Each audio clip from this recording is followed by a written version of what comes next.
action. So for years, I have been a cinema lover, and with that also, okay, this is gonna be hard, isn't it? It's my first video, okay? Give me a break. I'm just gonna read it here. I don't have a teleprompter. I have my laptop open here. You can't see it. So I made a script just here. I'm gonna try this one more time. For years, I have been a cinema lover, and for even longer, a gamer. So naturally, you would think this is a match made in heaven. Well, okay, let's try that again.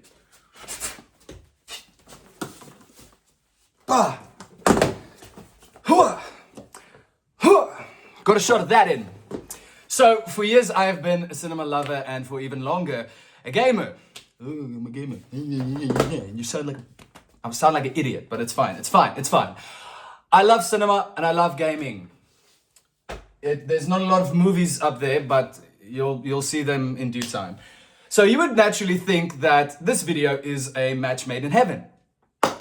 Well, yes and no.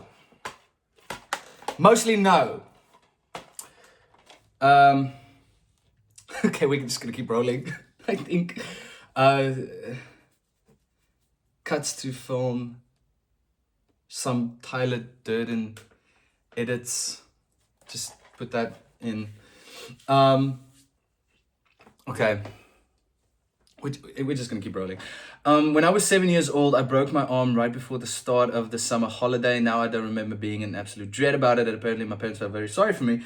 Yeah, okay, cool. So, yeah, I wrote it. I should know it. Okay. So, when I was 7 years old, I broke my arm. And for some reason, I was in absolute dread. Well, I did break my arm, so I don't think it's some reason. It's because I broke my arm. My parents felt very sorry for me, so they got for me my first PlayStation 2 console for my birthday. And you know, I think it's probably one of the best consoles ever made. So it's quite a Christmas gift. I was very, very happy. Even with my broken arm, I was still able to play the console because the cast was only on like the forearm. So my thumb could still move and stuff. So I could still play, you know, the beautiful DualShock 2 on the Ps2, cable and all. And with this game, why did I decide to make my first video about it? Well, because I thought it was so absurd. You know, I love the film Fight Club. It's probably my favorite film of all time. So naturally, when I saw it for like 50 Rand, that is like $3, I bought it and it showed up. I was very excited. I'm going very much off script, so I'm just gonna check on my script again. You know, give me a second.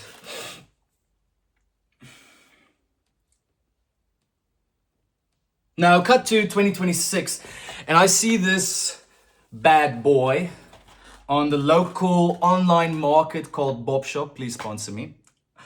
And I thought, heck, I've never heard about this. It's my favorite film of all time. I love the PlayStation 2. I've got many copies up here that I will show to you maybe in a bit. Let me angle that up. Lot of PS2 copies.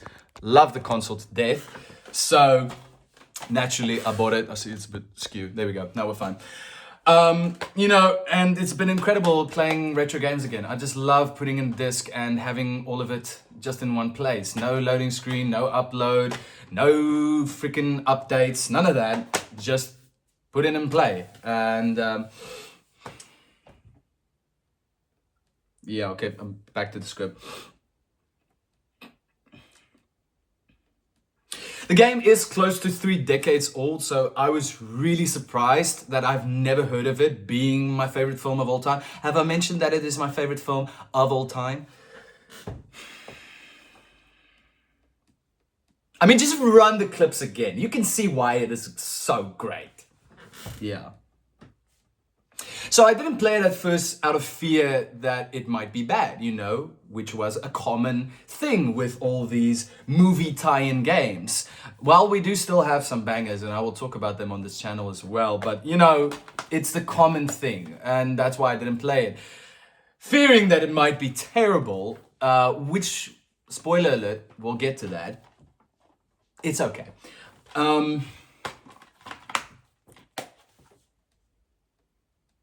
But lo and behold, I had to make this video because I gotta feed my kids. So I'm gonna talk about it anyway, and I decided to play the game, naturally. And it just sent me back to the early 2000s that just washed over me. Yeah, it sucks, but what can I say more about it other than it sucks? Anyway, it's been fun making this video. You can just keep going, eating whatever. I don't even know why you're here, bro. This video will probably have like 2 views. Why are you here? Seriously. Like, you could be watching so many better YouTubers out there. But thank you. I do feel special. I just knocked the camera. That's fine. Oh, this is going really okay at best. Okay. Fine, I gotta make this video. Okay. Finish your meal, whatever. Fine, I could probably say something good about it. You know, like, we call it in Afrikaans a two-broodjie method. Now, if you want to know what that means, it just means like it's a sandwich method. So you gotta say at least something good about it, and then the 2 really bad things about it. So I'll try to find that meat in the sandwich that I can talk about this film. You know, from the very first few seconds that you play the game, you immediately realize, okay, no, I'm not talking about the game. I'm talking about the film. From the first few seconds of watching the film, you immediately know that you are watching a masterpiece. Every film made by David Fincher is just a work of art. And I have come to love the narrator protagonist type of films that David Fincher is quite known for, in like films like The Killer, The Girl in the Spider's Web, freaking help me. It's Gone Girl, The Social Network. Incredible films, all made by the same director.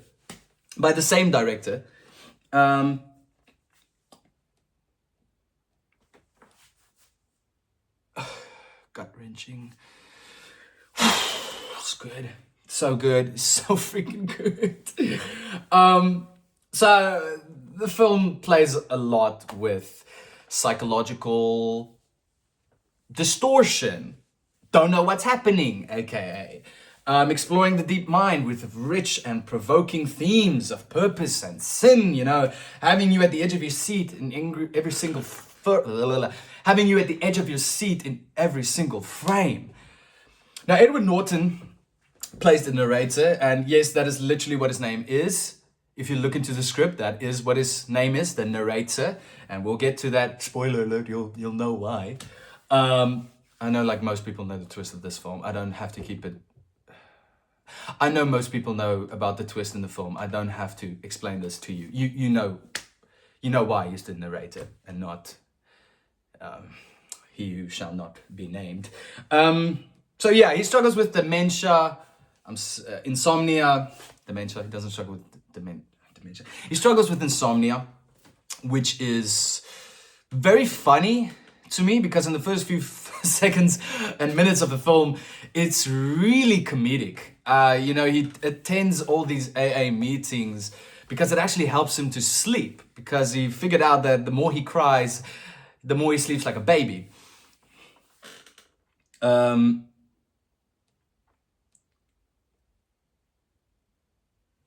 And one of the favorite scenes of the film for me is when he cries into Bob's soggy breasts, and you just see, what am I doing? What am I doing? Fuck. Okay, the film is good. That's all you need to know. The film is good. That's all about it. Okay, I don't have to. This isn't a film review channel, at least not yet. So the point being, what did the film do to put this game into the consumer's hands? How did it do it justice? It's just a blank screen. I didn't write anything. Okay, I'm having so much trouble with this video. Okay, but the kids, think about the kids. Think about the kids, Paul. Think about the kids. I gotta feed the kids. Please like and subscribe. Please like and subscribe. I really appreciate that. So what did the game do? Well, it turned it into a fighting game. Duh! So that's fun. Yeah, we love fighting games. Mortal Kombat, anyone? No?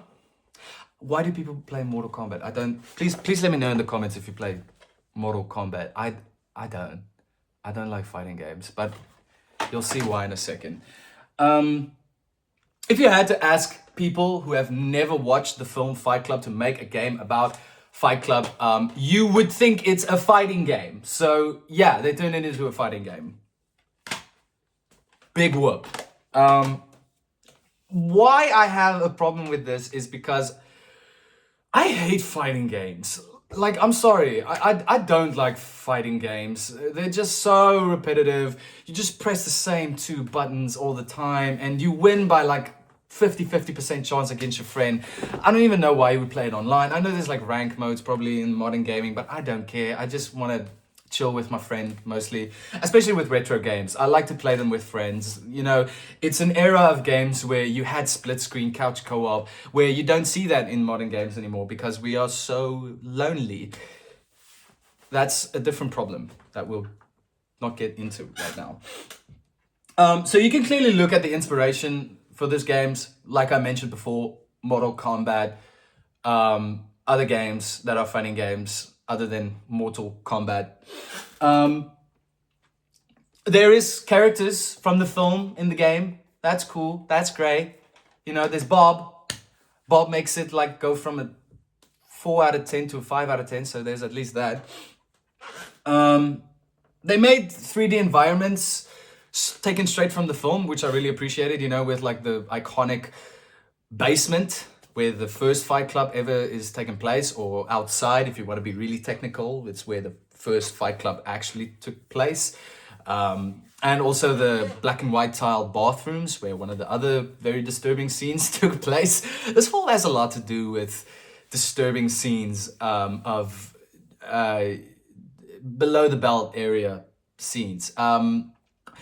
Does that play a part in why it's my favorite film? I hope not. I'd like to think I'm artistic and not autistic in that way.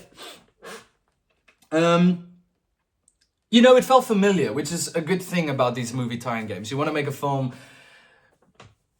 resonate with the game, or you want the game to resonate with the film, or at least feel like you are inside of the film. You know, you actually feel like fucking Spider-Man.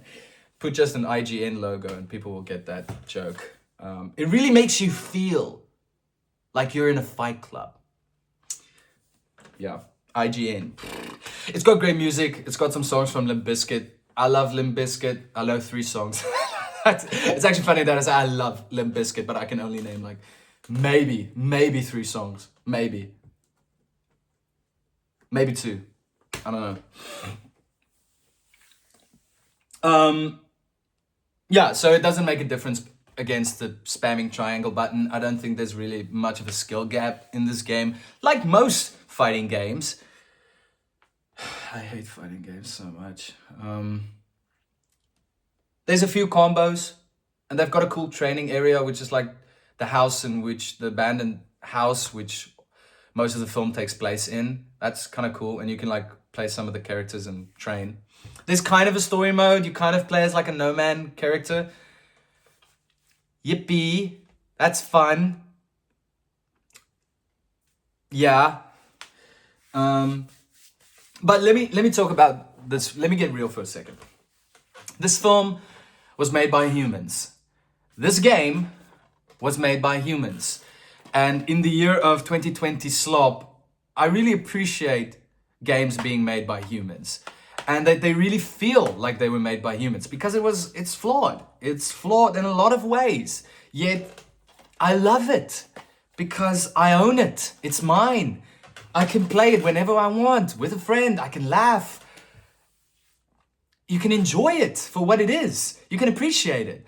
And in a modern day where I have to question everything that I see, whether it's real or not, I want to give this just a shout out to the developers that put in hours and time and effort into making something, which is still art. And I'm an artist at heart. I really, really enjoy art because of humans. So, which is another way of just me saying, I love humans. The only age appropriate ones. Why did I say that? Because I know like some YouTubers will take that differently. But I swear I love. Hold on. Just ignore that. We'll cut that.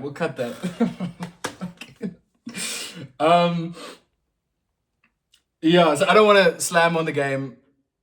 Personally, I'll give it a 5 out of 10 because of Bob and because it was made by humans. So please just like and subscribe because I gotta feed my kids. Thank you.